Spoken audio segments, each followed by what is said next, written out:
How we doing, guys? Welcome to DT's Daily. We are back for another week. I hope every single one of you have had a very good weekend. There's been plenty of football. There's a couple of Premier League matches that I'm going to look over. We're also going to take a look at all of the FA Cup quarter-final matches. And lastly, we're going to take a look at the semi-final draw. I represent my fucking self. How we doing, guys? Welcome to DT's Daily. That's right.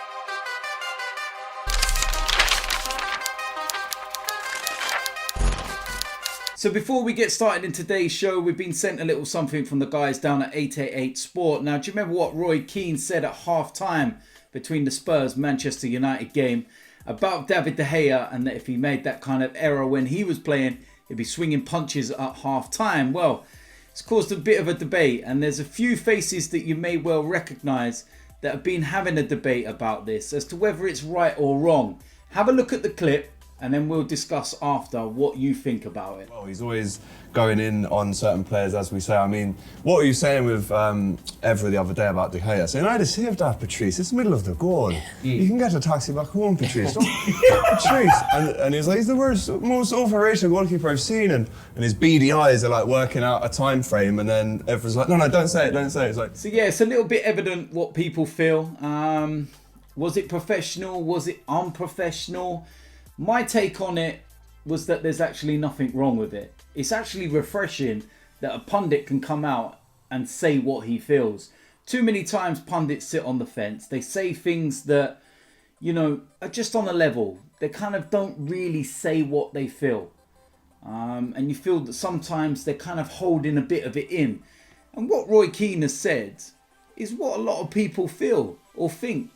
You know, when we go on fan cams, AFTV, whatever it might be, you know, we get criticised for showing passion and for showing, you know, the anger and the strains of following a football team when things don't go right.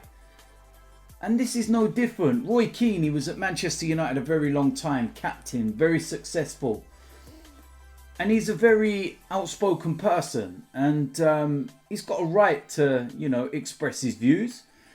And just like a fan, you know, sometimes you get a little bit heated and you get a little bit annoyed about what you see, and you say what you really think. And yeah, to some people, they might not like it because they might not be used to, you know, a pundit speaking in that way. But I actually don't have a problem with it at all. But listen, I'd like to know what you guys think. The full video to this debate is in the description. Go down there, click on it, watch it. Go into the comment section, say that I sent you, and then let me know what you think. Later on today, I'll go to the comment section. I'll see who's been commenting and what. And yeah, I'll answer some of those questions and, you know, what you might think. But me personally, I honestly don't have a problem with it. So with that said, let's go and get on with today's show. And the first place we're going to start was the game on Saturday, and that was Aston Villa against Wolves. A bit of a Midlands derby, this one. And Wolves, I'll tell you something, they have done so well since they've come back from the coronavirus break. 1-0 win, and that's all they needed. Dendoncker scores the goal. It was a brilliant goal as well. Rifled it into the bottom corner. Aston Villa, they are in all sorts of problems. I'm sitting here saying it over and over again about Aston Villa. If they want to get out of that relegation zone, if they want to survive in the Premier League, then they're going to have to start scoring goals. You know, they had 11 shots in the game, but they only had one on target, and that's just not enough. Jack Grealish looks like he's down in the dumps. He doesn't look like he feels that they can get themselves out of this slump. They're in a mess. Their only consolation might be the teams around them and the kind of fixtures that they have left, because when you look at the likes of West Ham, for example, they've got a horrendous run-in. Bournemouth are not that great. Norwich are already down, in my opinion. But Aston Villa, they're going to have to really start doing something about this. This was home advantage to them. I know you can't really say advantage in terms of the fans being there or anything like that, but they should be used to their surroundings. It's home comforts. They should be playing better than the way that they're playing. And Wolves, like I said, they're absolutely flying. Climb above Manchester United. And they're right in contention for a Champions League place. And I'm not just talking, the top 4. Because if, of course, Manchester City's ban is upheld, then 5th place becomes available. And Wolves, they're a serious shout for that, spot at the moment. And somebody's going to have to stop them soon. And I don't know who, because like I said, since lockdown, I think they've done really, really well. Now, the first FA Cup quarter-final match of the weekend was Norwich against Manchester United. Manchester United went with a very strong team, to be quite fair. Pogba came out of the side, but Bruno started. But he didn't have his best game in a Manchester United shirt. And Manchester United in general were not that good, to be quite honest with you. They rode their luck at times. They actually took the lead with Igalo scoring. Tom Cantwell equalised with 15 minutes to go. And then I suppose the turning point was Closer getting sent off a minute before the end of the game. That gave Manchester United 30 minutes of extra time against 10 men. And Tim Krul, brilliant performance. Some of the saves he made. And you've got to look at it and think if they could have hung on to penalties, given how good he is at penalties, Norwich could have had a big chance of getting through to the semi-final. But it wasn't to be. 2 minutes from time, Harry Maguire goes and gets the goal and Manchester United go through. How would that affect them going into the next game? Because they went with a strong squad. They finished with a very strong team on the pitch. And they had to go to extra time. And that might not be great given the current circumstances. Going back to the Premier League on Sunday, and that was Watford against Southampton. Southampton with a 3-1 win, and Watford, they are in all sorts of trouble. Danny Ings with a couple of goals, Ward-Prowse with a brilliant free kick, an own goal for Watford. But Watford's big problem, 8 shots, 0 on target.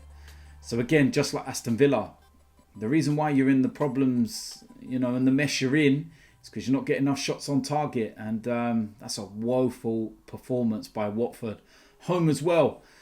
And it's going to be interesting. I think it's a toss of a coin who finishes in them, last 3 places. Because I think there's about 4 or 5 teams that probably deserve to go down, to be quite honest with you. They've been absolutely dreadful. The next quarter-final FA Cup match was Sheffield United against Arsenal. This was a good performance from Arsenal. A difficult place to go, Bramall Lane. And it was made easier, shall we say, because Sheffield United didn't have no fans in the stadium. But Nicola Pepe scores the opening goal from the penalty spot after a foul on Alexandre Lacazette. Second half, Sheffield United had a lot of possession. Only 1 shot on target though, and it looked like Arsenal had weathered the storm. But with a couple of minutes to go, another defensive lapse.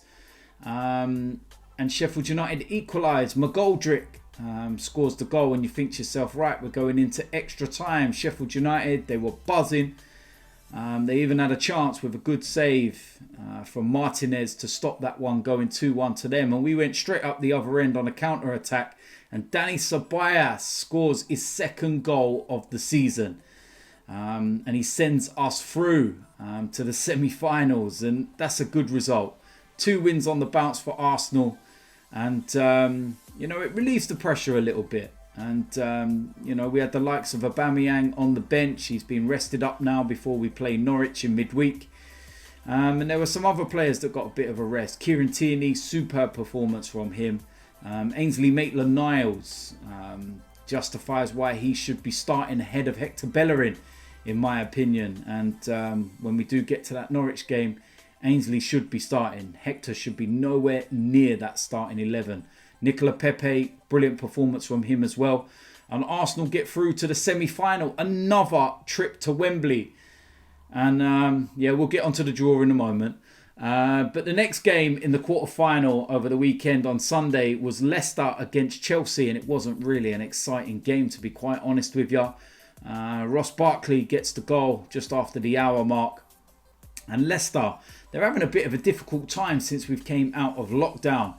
They're really going to have to pick their performances up because they're struggling to hold on to that Champions League place, sitting third, and they look quite comfortable, but with a few results not going their way, they're now starting to hang on to that, third spot, and they could very easily find themselves out of the top 4.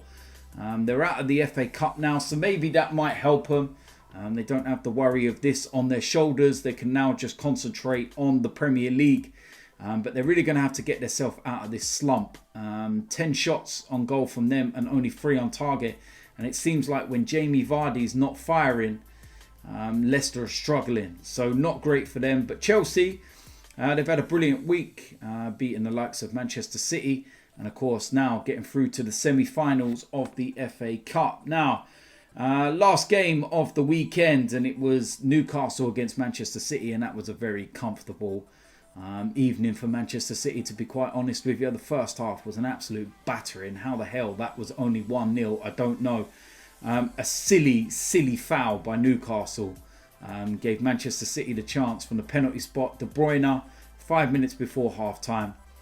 Manchester City, second half, looked very comfortable, but I tell you something, one turning point in the game was a miss by Dwight Gale. Open goal, tap it in, 5 yards out. Bread and butter. And he missed. Like, how on earth? It looked harder to miss than score. And he missed. And literally, Man City went up the other end. Raheem Sterling, outside the box, bent it into the bottom corner. Job done. Game over. The stats in that game as well. 74% possession for Manchester City. 18 shots on goal, but only 4 on target. Newcastle, 4 shots, only 1 on target. The passing from Manchester City was an 89%. That's absolutely mad. 7 corners, none for Newcastle. And yeah, that's just absolutely insane. And Manchester City are purring and into the semi-final, which leads me on to the draw for the semi-finals of the FA Cup.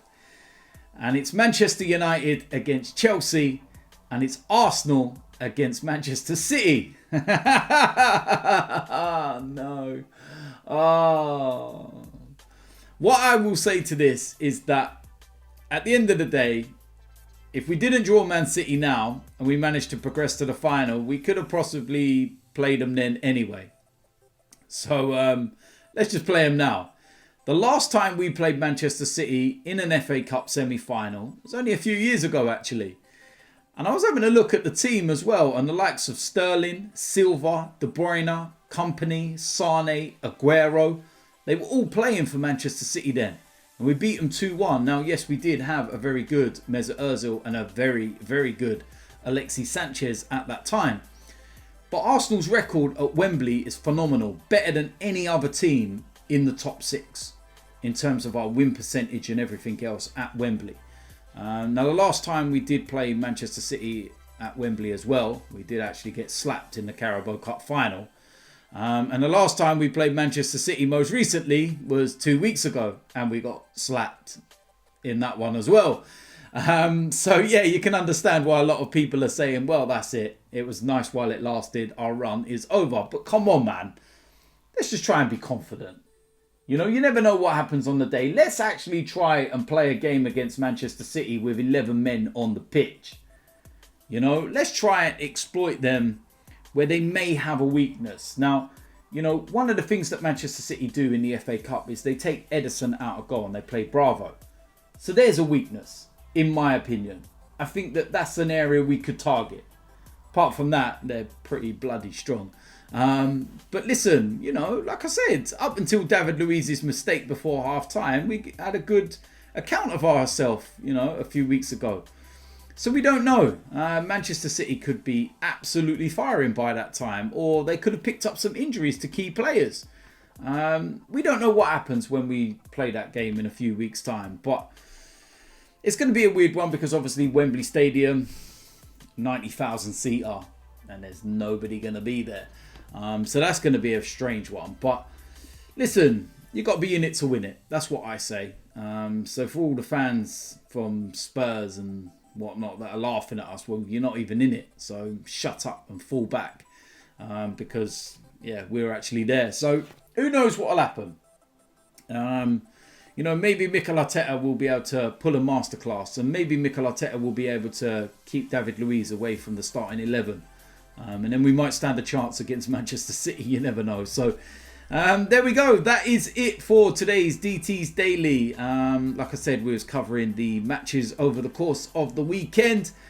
Tomorrow, another DT's Daily, and we're going to be going through matches and, you know, potential transfers and, you know, players that are linked and everything else. Also, tomorrow we're going to be doing the preview to the Arsenal game against Norwich. And then Wednesday, again, a game coming around thick and fast. I'm going to be on AFTV for the watch along as usual. And then you can expect the player ratings and the daily and everything else. You know how it runs now. So I'm trying to be consistent and get it all out at the right times and the same times, so you lot know what is coming. The only thing that is not consistent is, as you know, with the player ratings and stuff, they come out as and when from the games. But the daily shows 7 a.m. UK time every morning, Monday to Friday. You know where the place to be is. It's as simple as that. So if you're new around here, make sure you do hit the subscribe button. Make sure you smash a like on this video. And seriously, let me know in the comment section what you think about the semi-final draw. Do you think Arsenal got a chance, or is that it?